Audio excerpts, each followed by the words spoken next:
दिल अंजलि और वीर का सच्चा प्यार। वो कहते हैं ना, अगर किसी चीज को शिद्दत से चाहो तो पूरी कायनात तुम्हें उससे मिलने में लग जाती है। तो ऐसी ही कुछ कहानी है अंजलि और वीर की। आज 4 साल बाद फिर वही आवाज सुनाई दी। हवा में फिर वही खुशबू थी, लेकिन सब कुछ बदल चुका था।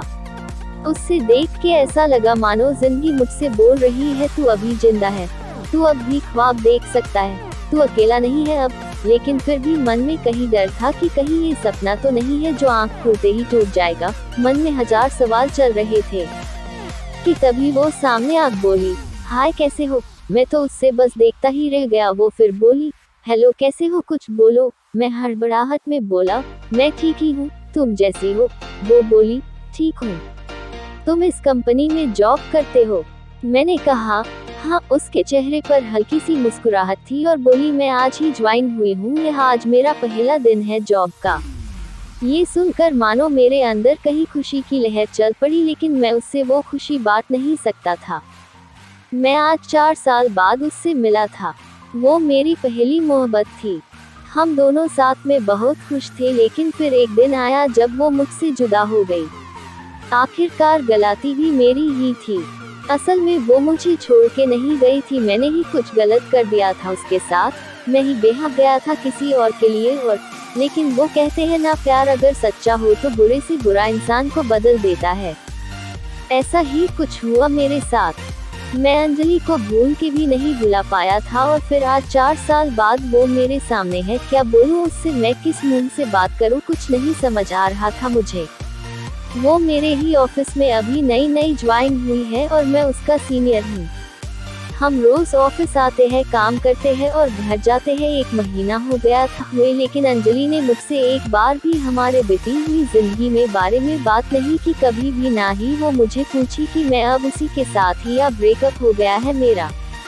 एक दिन जब शाम ऑफिस से निकलने का टाइम हुआ तो बहुत बारिश हो रही थी और मेरे पास छता नहीं था कि मैं बस स्टैंड तक भी जा सकूं थी। मैं ऑफिस में ही वेट कर रहा था बारिश रुकने के लिए। तभी अंजलि ऑफिस से निकल रही थी और मुझे बैठा देखकर पूछी, तुम्हें घर नहीं जाना? तो मैंने कहा, घर तो जाना है, लेकिन मैं आज छता नहीं लाया और बाहर बहुत बारिश हो रही है, इसलिए वेट कर रहा हूँ रुकने के लिए।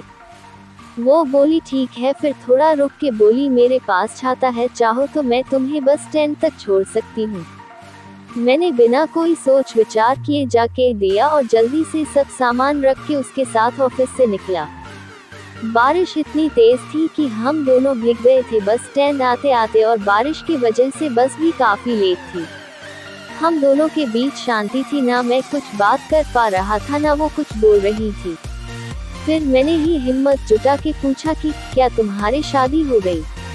वो हंस पड़ी और बोली, नहीं। ये सुनकर मेरे दिल को जो खुशी हुई मैं उससे बता भी नहीं सकता था। फिर कुछ देर बाद वो मुझसे पूछी, तुम्हारी हो गई? मैंने कहा, नहीं।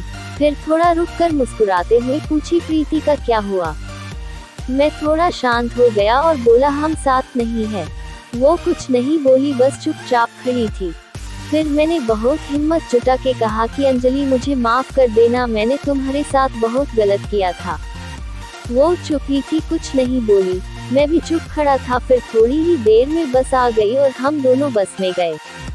अगले दिन जब मैंने ऑफिस में अंजलि को देखा तो मुझे उससे पूछना था क्या सोचा उसने, मुझे माफ किया कि नहीं, कैसे बात करूं उससे, यही सब सोच रहा था कि वो मेरे केबिन में मुझे एक फाइल देने आई। मैंने बिना कुछ सोचे उसे बोल दिया कि ऑफिस के बाद साथ में चलना, मुझे कुछ बात करनी है। वो बोली, क्या हम अभी भी इधर बात कर सकते हैं? मैंने कहा, नहीं, ऑफिस के बाद मिलना। वो बोली, ठीक है, और चली गई। मैं बस इंतजार कर रहा था कि कब 6 बजेंगे कि मैं उससे बात कर पाऊंगा। टाइम जैसे थाम ही गया था।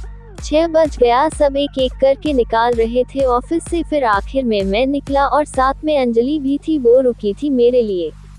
आज फिर हम साथ चल के गए बस स्टैंड, और रास्ते में मैंने उससे पूछा कि कल का जवाब नहीं दिया तुमने? वो शांत ही थी कुछ देर, फिर बोली, किस बात का जवाब, क्या जवाब दूं मैं? गए तुम थे छोड़ के, और अब मुझे फिर से वो सब कुछ नहीं चाहिए, तो कोई माफी सवाल जवाब की बात ही नहीं बनती। मैंने उससे बहुत मानने की कोशिश की, लेकिन वो नहीं मानी। 5 महीने हो गए थे हमें एक ही ऑफिस में काम करते हुए, लेकिन हम दोनों ही अब एक दूसरे से बात नहीं करते थे। उस दिन के बाद मैंने बहुत बार कोशिश किया कि अंजलि को मैं माना लूं, उससे ये कह सकूं कि हाँ मुझसे गलती हो गई थी, लेकिन मैं तुम्हारे बिना नहीं रह पा रहा हूँ। तुम इस ऑफिस में ज्वाइन हुई उससे पहले से मैंने तुम्हें कांटेक्ट करने की कोशिश किया था, लेकिन नहीं हुआ, और जब तुम इस ऑफिस में आई तो मेरी खुशी का कोई ठिकाना ही नहीं रहा। लेकिन मुझे में तुमसे बात करने की हिम्मत नहीं होती थी। मुझे पता था कि तुम अब भी मुझे प्यार करती हो, लेकिन कहती नहीं हो। उद्धरण चिन्ह। एक दिन मैंने ही कुछ सोचा और ऑफिस में आग सबको अपनी शादी की खबरें दे दी कि अगले महीने मेरी शादी होने वाली है। ये सुनकर ऑफिस में सब मुझे बधाई देने के लिए आए, लेकिन अंजलि नहीं आई। शाम को मैं खुद उसके पास गया और पूछा कि क्या तुम्हें खुशी नहीं हो रही कि मेरी शादी होने वाली है। वो बोली क्यों नहीं, मैं बहुत खुश हूँ कि तुम शादी करने जा रहे हो, एक नई जिंदगी की शुरुआत लेने जा रहे हो। फिर मैंने पूछा कि तुम मुझे बधाई देने की नहीं आई जब सब लोग आए थे ऑफिस के, तो बोली मुझे बहुत काम था, मैं बस सी थी। मैंने कहा ठीक है और मैं वहां से चला गया। 2 दिन बाद रात को अंजलि का मैसेज आया कि क्या तुम सच में शादी कर रहे हो अगले महीने। मैंने कहा हाँ। अगले दिन अंजलि ऑफिस ही नहीं आई थी। मैं सोच में सब गया कि क्या हो गया, वो आई क्यों नहीं। फिर मैंने अपने कलीग को कहा कि अंजलि को फोन करके पूछे कि वो ऑफिस क्यों नहीं